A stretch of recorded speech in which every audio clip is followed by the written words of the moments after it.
June 16th, 1943. 25,000 feet over the Bismarck Sea. The sky is a blinding blue, the kind that makes depth and distance lie to you. Sunlight flashes off aluminum wings as a long line of American B-17 flying fortresses pushes steadily westward, engines droning in perfect mechanical rhythm. Inside one of them, First Lieutenant Robert Tex Caldwell, co-pilot of Lucky Lady, adjusts his oxygen mask and squints through the plexiglass nose. Below him, the ocean looks calm, deceptively calm. Up here, the air vibrates with tension. Then Caldwell sees them. Tiny black specks rising fast from the sunward side. "Bandits! 12 o'clock low," he calls out, voice clipped, controlled. The formation tightens almost imperceptibly. Wings draw closer. Gaps close. Machine guns swing into position. Across the distance, in the cockpit of a Mitsubishi A6M0, Lieutenant Saburo Tanaka smiles grimly behind his goggles. "These American bombers," he says over the radio, "they fly like fat cattle." He has said it before. Many Japanese pilots have. They will not say it much longer. In the early months of the Pacific Air War, Japanese fighter pilots looked at American heavy bombers with open contempt.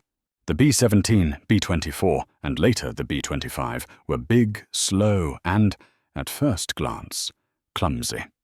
They climbed poorly compared to the Agile Zero. They turned like ships. Their size made them impossible to miss. To men like Lieutenant Tanaka, trained in pre-war doctrine that glorified maneuver, initiative, and individual aerial combat, the American bomber seemed like a relic from another age. "They are targets," one Japanese after-action report from 1942 declared bluntly. Large, predictable, and poorly protected. Early encounters reinforced the belief. Over the Philippines and the Dutch East Indies, American bombers often flew in loose formations or individually, forced by losses, poor coordination, or long-range navigation problems. Fighter escorts were rare or non-existent. Defensive gunnery crews were undertrained. Ammunition discipline was poor. Japanese pilots attacked from the rear, from above, from below, sometimes even circling for second and third passes. They raked bombers with cannon fire, watched them burn, and broke away laughing. At Japanese airfields, pilots bragged openly. "One pass, one bomber," Tanaka had once told a younger flyer in late 1942. "Aim for the engines. They fall apart." But war has a way of punishing assumptions. By mid-1943, the Americans were learning in Fussel. Not through theory, not through doctrine papers, but through blood. Inside Lucky Lady, Caldwell watches the lead aircraft rock its wings, a subtle signal passed down the line. The formation compresses into what the crews call a combat box. Staggered layers of bombers, each covering the blind spots of the others. From outside, it looks almost beautiful. From inside, it feels like standing shoulder to shoulder with armed men in a narrow hallway, every direction covered.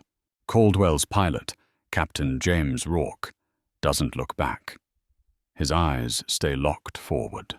"Remember your sectors," Rourke says calmly. "Nobody fires unless they're in range." In the nose, Sergeant Leo Martinez, bombardier and nose gunner, rotates his twin 50 caliber Brownings. "Head on this time," Martinez mutters. "I can feel it." He's right. Lieutenant Tanaka lines up his Zero for a frontal pass, climbing hard.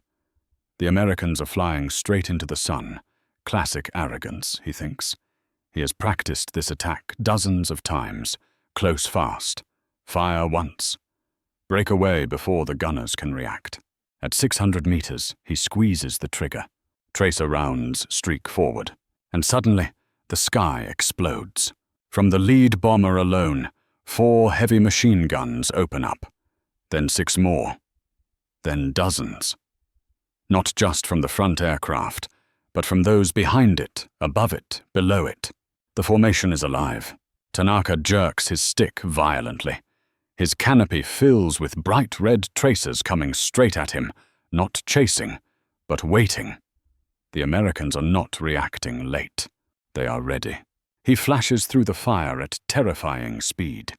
His Zero shudders as rounds tear through the wings. Alarms scream. Fuel sprays into the slipstream. "Too much fire!" someone shouts over the Japanese radio net. Tanaka barely clears the formation, heart pounding, aircraft damaged, confidence shaken. Behind him, another Zero doesn't make it. It disintegrates in a white flash, pieces tumbling end over end. Inside Lucky Lady, Martinez exhales shakily. "Jesus," he says, "did you see that?" Caldwell nods, hands slick with sweat. He didn't cheer. None of them did. They know something the Japanese pilots are only beginning to realize. This isn't individual combat anymore. This is geometry, math, overlapping fields of death. By 1943, American bomber crews were no longer just flying airplanes. They were becoming a weapon system, and every head-on attack, once mocked as bold and clever, was turning into something else entirely. A gamble. July 1943. Rabaul approaches South Pacific. The lesson spreads through the Japanese air units slowly, too slowly. At briefing huts carved from jungle earth, chalkboards still show the same familiar diagrams. Rear attacks, diving slashes, climbing turns. The Zero is still king, instructors insist. Speed, initiative, courage, these win fights. But in the air, reality has changed. Lieutenant Saburo Tanaka sits in the cockpit of his patched-up Zero, listening as engines warm. The mechanics have done what they can.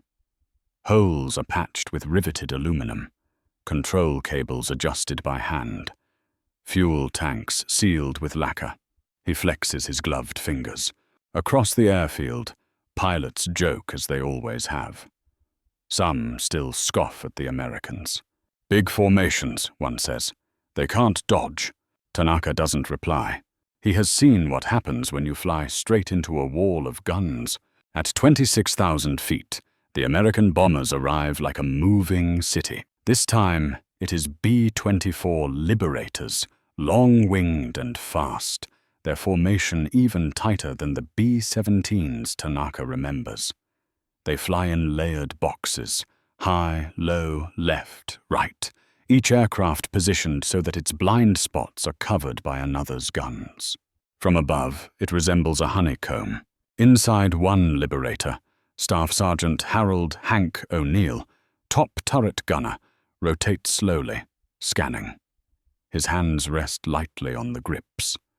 He doesn't search wildly anymore. Training has changed him. He knows exactly where to look. Clock positions. The instructors had drilled into them back in Texas. Forget the airplane. Think in angles. O'Neill tracks a dot growing larger, then 2, then 4. "Bandits 11 o'clock high," he calls out. Below him, waist gunners snap to attention. The tail gunner shifts his seat. The nose guns swing upward. No panic, no shouting. The formation holds. The Japanese attack comes head-on again. Still the fastest way to close distance, still the only way to avoid long exposure to fire. Tanaka pushes his throttle forward, engine screaming. The Liberator grows impossibly large in his windscreen. For a split second, he thinks he sees faces behind the glass. Then the guns open. Not one bomber, all of them. The air becomes a lattice of intersecting tracer fire. Red lines converge from angles Tanaka hadn't even considered, slightly below, offset to the right, from bombers he isn't even aiming at. His Zero shudders violently. Warning lights flash. The engine coughs. He fires a short burst, more out of reflex than hope, then brakes hard left, pulling G's until his vision tunnels. 2 pilots behind him are not as lucky. One explodes outright. Another trails smoke, spiraling down toward the sea, wings tearing away under aerodynamic stress. On the American side, O'Neill keeps firing in controlled bursts. "Cease fire!" comes the command after 3 seconds. They don't chase. They don't spray. Ammunition discipline is part of the system. Inside the formation, no one celebrates. The bombers keep flying, engines steady, altitude unchanged. That steadiness unnerves the attackers more than any explosion. After landing, Tanaka removes his helmet slowly. His hands are trembling now. Around him, the squadron is quiet. 2 planes didn't return. A third crash-landed near the strip. Its pilot burned badly. The debrief is short, sparse. "The Americans fly differently now," the commander says finally. "Their bombers fight together." Someone mutters, "Then we must attack harder." Tanaka feels a flash of anger. "Harder?" He snaps before he can stop himself. "We attack into a fortress." Silence follows. The commander does not contradict him. By late 1943, Japanese intelligence reports begin to use new language. Dense defensive fire, mutually supporting formations. Head-on attacks result in unacceptable losses. But doctrine is slow to change, especially when fuel, aircraft, and veteran pilots are disappearing faster than they can be replaced. The Americans, meanwhile, refine the system relentlessly. Formations are rehearsed on the ground. Gunnery ranges simulate crossing targets. Crews are rotated, rested, retrained. New bombers arrive with improved turrets, better armor, more ammunition. Most importantly, the formations fly every day. Not just on combat missions, but on training flights, transit legs, ferry runs. Muscle memory replaces fear. Inside a bomber, you don't think. You act. On a return flight weeks later, Tanaka climbs again toward an incoming formation. He knows the odds now. He knows the math. He attacks anyway. But this time, there is no mockery in his voice, no jokes on the radio, only clipped calls, controlled breathing. As he dives, he realizes the truth too late. These bombers are not flying defensively. They are advancing. Each formation is a moving machine. Slow, yes, but relentless, armored, coordinated. You can wound it, but breaking it, that is something else entirely. Tanaka pulls away once more, his aircraft shaking, his confidence gone. Below, bombs fall in neat patterns, ripping open airfields and supply dumps that cannot be replaced. For the first time since the war began, Tanaka understands something fundamental. This is not about bravery anymore. It is about systems, and systems, once perfected, do not care how skilled you are. They only care whether you can survive contact. September 12th, 1943. Over the Solomon Islands. The weather is unstable. Towering cumulus clouds stacked like mountains, sunlight breaking through in blinding shafts. At 27,000 feet, turbulence rattles the bomber formation, but the boxes hold together, each aircraft locked into position by instinct and training. Inside a B-17G flying fortress, Iron Maiden, Captain Edward Collins checks his instruments and glances left, then right. He can see the other fortresses so close, he feels he could reach out and touch them. That closeness used to terrify new crews. Now it reassures them. In the radio room, Sergeant Frank Delaney adjusts his headset as warning calls echo through the intercom. Bandits climbing. Multiple, 12 o'clock. Delaney doesn't flinch. He has heard this voice before. He knows what comes next. Across the sky, Japanese fighters rise once more. Lieutenant Saburo Tanaka is no longer among them. 2 weeks earlier, his Zero had failed to return from a mission over New Britain. Some said he ditched, others said he burned in. No wreckage was ever found. His absence is not unique.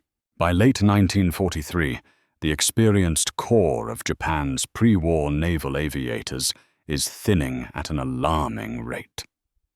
Men who learned to fly before Pearl Harbor, Men who trained for years, who mastered formation flying, gunnery, navigation, are disappearing one by one, and the bombers keep coming.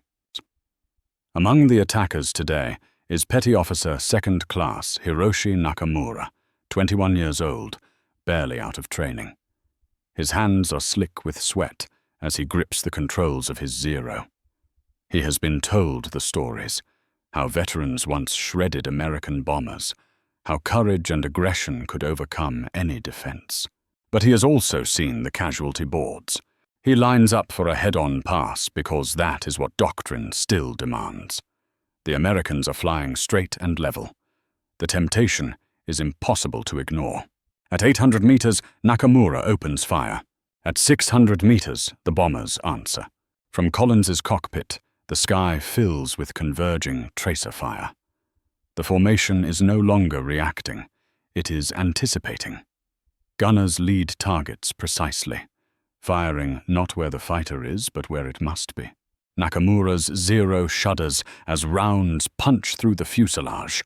His engine sputters violently. He yanks the stick, pulling away just in time, vision dimming at the edges. Behind him, 2 other fighters vanish in mid-air, torn apart by overlapping streams of .50 caliber fire. Inside Iron Maiden, Delaney stops firing after a controlled burst. "Cease fire," Collins orders calmly. No one cheers. They don't have to. The formation hasn't broken. What the Japanese pilots are facing now is not simply improved aircraft or heavier armament. It is a philosophy of war. American bomber doctrine has evolved into something brutally efficient. Formations designed not to evade attack, but to absorb and punish it. Every head-on assault forces a fighter to fly into a cone of fire that grows deadlier the closer it gets. The geometry is unforgiving. Attack too early, and you miss. Attack too late, and you die. By 1943, the Americans have solved the equation. For Japan, there is no equivalent answer. Fuel shortages limit training hours. Replacement pilots arrive with a fraction of the experience their predecessors had. Tactical innovation is discussed, but rarely implemented in them. New aircraft designs struggle to reach the front in meaningful numbers, so the burden falls on courage, again and again. And courage, Nakamura is discovering, cannot change physics. After landing, Nakamura sits on the wing of his aircraft, staring at the ground. His Zero is riddled with holes. Mechanics swarm over it silently, faces tight with concentration. He lights a cigarette with shaking hands. Nearby, another pilot vomits behind a revetment. No one jokes anymore. In the operations hut, officers mark losses on a board. Red chalk lines grow longer by the week. Meanwhile, American bomber crews return to their bases, debrief, eat hot meals, sleep in bunks, and fly again the next day. Crews rotate. Aircraft rotate. Training continues uninterrupted. The system grinds forward. Nakamura realizes something chilling as he listens to the debrief. Every attack costs Japan pilots it cannot replace. Every failed interception leaves the bombers stronger, more experienced, more confident. The formations are teaching themselves how to survive, and they are teaching the attackers how to die. Weeks later, Nakamura climbs again to intercept another raid. He knows now that the stories were lies, not deliberate lies, but outdated truths. Once, mocking American bombers had made sense. Once. Skill and audacity had been enough. Now neither is sufficient. As the formation approaches, engines steady, guns already trained. Nakamura hesitates for a fraction of a second. That hesitation saves his life. He breaks off early, refusing the head-on pass. Others do not. From a distance, he watches as the Americans continue on, unbroken, bombs falling with methodical precision on targets below. Airfields, depots, factories that Japan cannot afford to lose. In that moment, Nakamura understands what Tanaka must have realized before disappearing into the sea. The American bombers are no longer just aircraft. They are moving fortresses, bound together by discipline, logistics, and industrial power. And attacking them head-on is no longer bravery. It is suicide. December 3rd, 1943, over the Central Pacific. The air is thin and brutally cold at 28,000 feet. Oxygen masks hiss softly inside the bomber formation as American engines drone in synchronized monotony. Frost creeps along the metal frames of gun mounts. Every man aboard knows the routine now. Hands move automatically, checks completed without conversation. Inside the lead B-24 Liberator, Major Richard Holloway, Group Commander, scans the sky through binoculars. He has flown this route before. He knows where the fighters usually come from. "Stay tight," he says evenly over the radio. "They'll try us again." They always do. Far below, Japanese radar operators have already reported the inbound raid. At a forward airstrip, scraped out of coral and dirt, pilots scramble.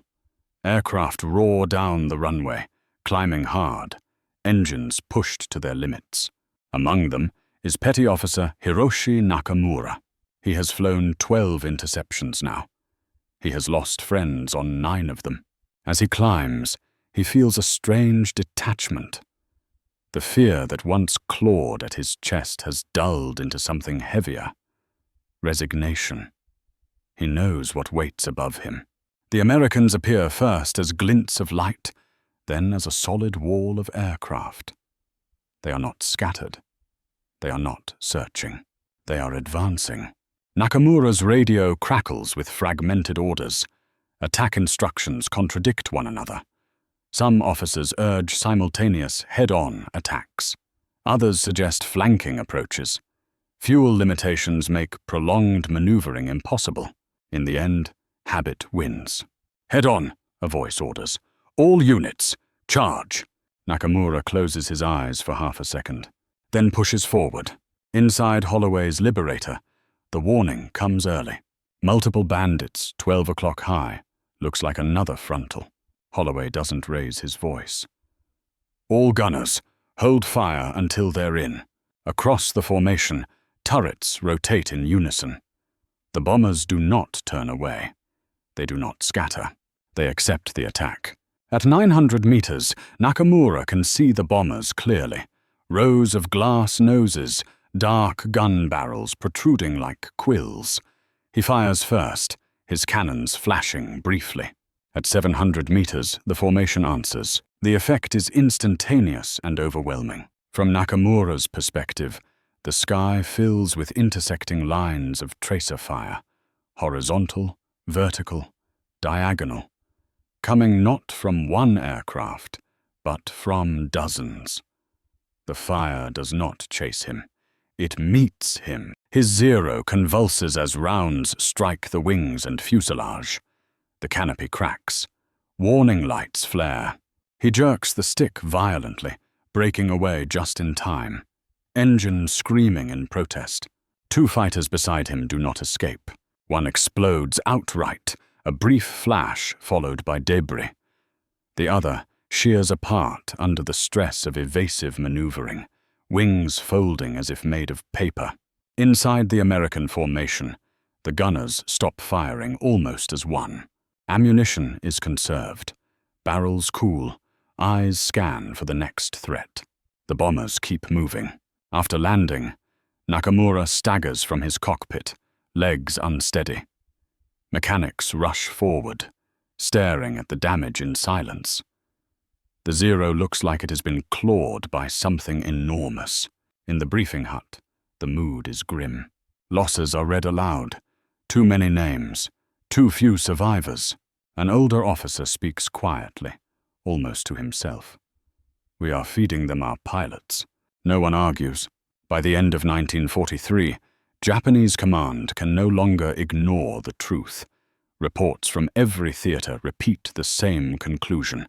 American bomber formations cannot be broken by conventional fighter attacks without catastrophic losses. The head-on attack, once a symbol of daring, is now a death sentence. But alternatives are scarce. Fuel shortages limit training. Radar coverage is patchy. Coordination between units is poor. New aircraft designs arrive too slowly, in too few numbers. Veteran pilots are gone. What remains is a shrinking force asked to do the impossible. On the American side, the system tightens further. Crews rotate off combat duty before exhaustion sets in. New gunnery techniques are standardized. Formations are adjusted, refined, rehearsed endlessly. Replacement aircraft arrive in pristine condition. Replacement crews arrive trained to the same doctrine. Confidence builds, not arrogance, but certainty. Inside his bomber, Holloway watches the bombs fall in precise patterns, blooming across enemy installations below. He knows the cost. He has seen empty bunks and folded flags. But he also knows this. The formations work. They are not invincible, but they are resilient, repeatable, scalable. They do not rely on individual brilliance. They rely on structure. Weeks later, Nakamura flies again, but with a new mindset. He does not rush the attack. He does not charge head-on. He watches from a distance as younger pilots do. He watches them vanish. The bombers pass overhead, untouched, engines steady, guns scanning. For the first time, Nakamura does not feel anger. He feels clarity. The sky itself has changed sides, not because of courage, not because of skill alone, but because one side learned how to fight as a system, and the other did not. And in modern war, systems endure longer than heroes ever can. March 1944, over the Western Pacific. The bomber stream stretches across the sky like a steel road. From horizon to horizon, B-24 Liberators and B-17 Flying Fortresses move in disciplined silence, contrails faint in the thin air, sunlight glinting off polished aluminum. They are not rushing. They are not hesitating. They are on schedule. Inside one of the trailing fortresses, Technical Sergeant William Harper, tail gunner, adjusts his harness and rolls his shoulders. His fingers rest lightly on the triggers. He has been airborne for 6 hours already, and he knows he may be here for 6 more. Fatigue used to gnaw at him. Now it has been engineered out. Rotations, rest periods, training cycles. Each mission feels like part of a larger machine. Harper is not asked to be heroic. He is asked to be precise. Behind him, the formation holds its shape perfectly.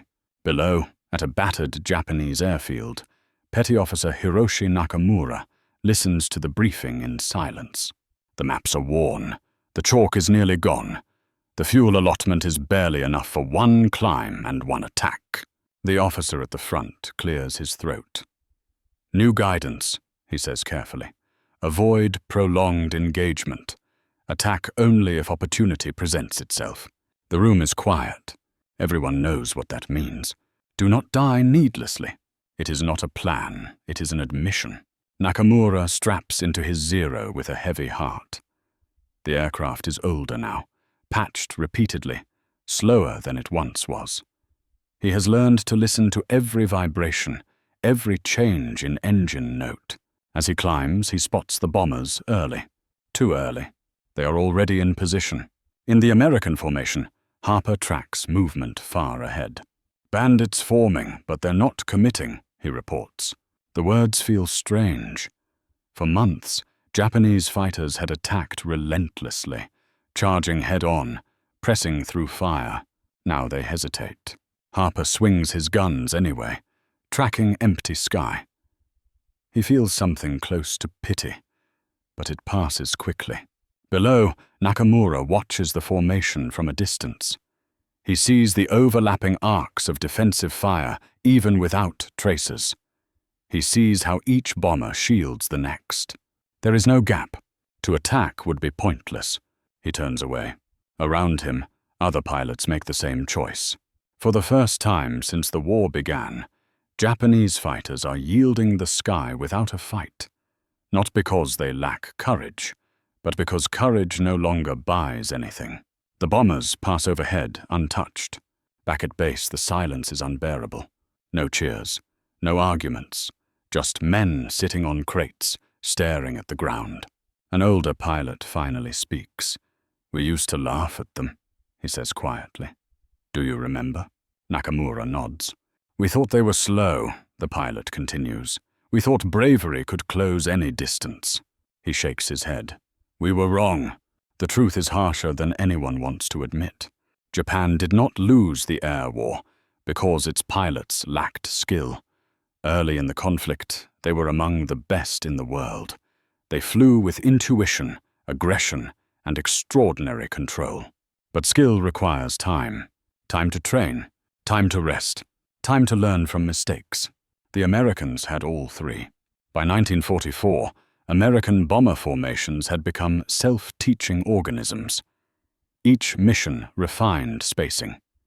Each engagement improved gun coordination. Each loss fed into better procedures. The Japanese, by contrast, bled experience faster than it could be replaced. Veterans died teaching lessons that rookies never lived long enough to master. On the ground, American bombers land, taxi, shut down. Crews climb out stiffly, joke half-heartedly, then head to debriefings. Maps are marked, observations recorded, adjustments planned. The system absorbs everything. Harper removes his headset and rubs his neck. He is tired, but not broken.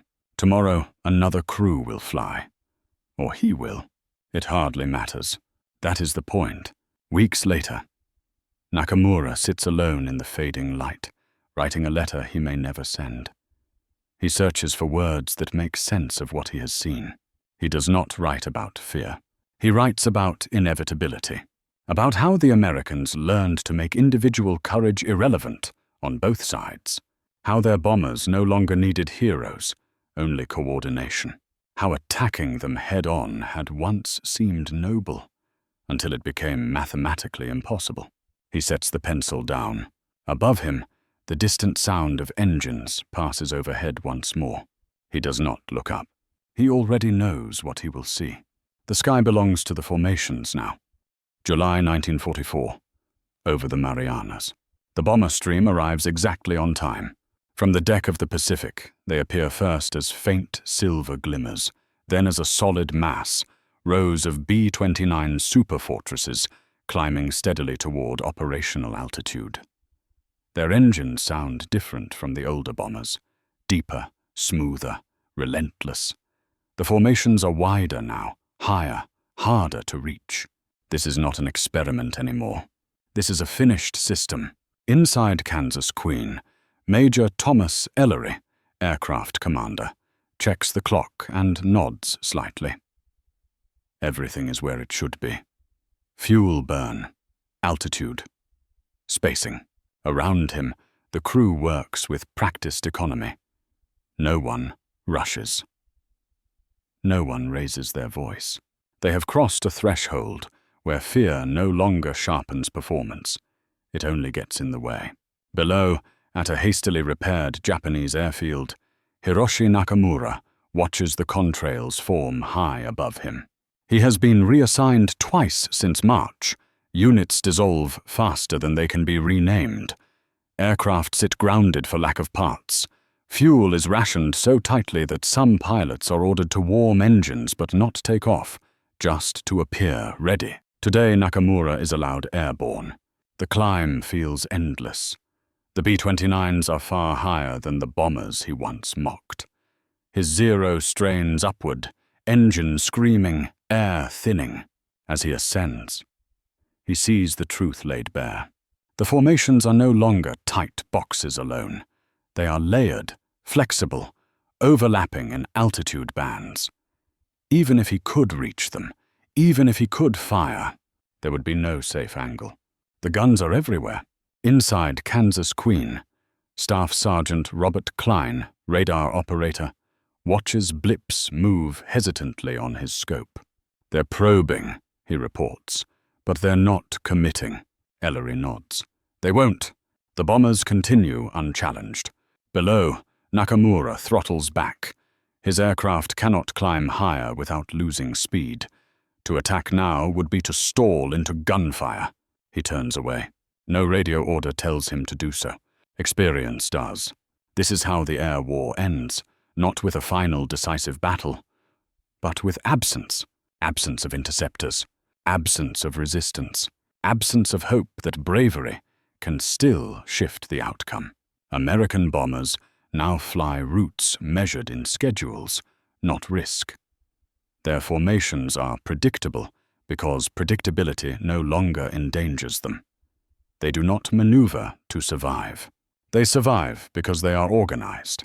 On the ground, targets burn, factories halt, airfields empty, logistics unravel. The system works exactly as designed. That evening, Nakamura sits with other pilots beneath a darkening sky. No one speaks. The silence is not heavy with fear anymore, but with understanding. An older man finally breaks it. "We used to believe the bomber was weak," he says quietly. "Too large, too slow." Nakamura looks up. "We were not wrong," the man continues. "We were just early." He gestures upward. "They learned faster than we could afford. The truth is impossible to escape now. American bomber formations were never meant to be elegant. They were meant to be repeatable, replaceable, sustainable. They did not depend on one pilot's courage or one gunner's reflex. They depended on overlap, on redundancy, on industrial depth that could absorb losses and still refine technique. Months later, as the war grinds toward its end, Nakamura flies his last missions.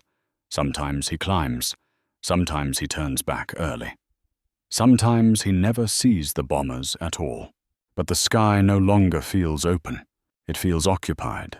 For years, Japanese pilots had laughed at American bombers, calling them slow, predictable, easy prey. They were right once. Then the Americans stopped flying airplanes. They started flying formations. And once those formations were perfected, they could not be broken by courage, skill, or sacrifice alone. They could only be endured. As the engines fade into the distance, Nakamura closes his eyes. The mockery is gone. In its place is something colder, a realization shared by pilots across the Pacific by 1944. The bombers are no longer target. They are walls, and no one flies through a wall and lives.